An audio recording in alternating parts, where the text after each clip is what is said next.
మంట కలిసింది. మానవత్వం ఎక్కడ పోయిందంటే బుగ్గి పాలైంది. మానవత్వం ఎక్కడ పోయిందంటే కాన రాకుండా మరి పరుగులు తీస్తూ ఉందట. ఎంత ఘోరం అండి ఇది.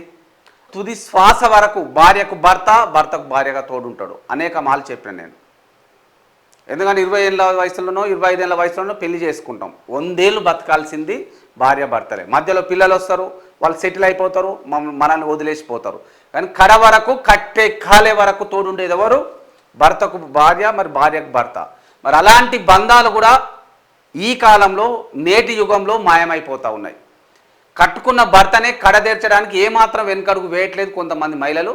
యావత్ మహిళలు మన తెలంగాణతో పాటు యావత్ దేశ మహిళలు తల దించుకునేలా వ్యవహరిస్తూ మాటలు కూడా రావట్లేదు, బాధ అవుతూ ఉంది. మరి కట్టుకున్న భర్తనే కడదేరుస్తూ ఉన్నారు, చంపేస్తూ ఉన్నారు.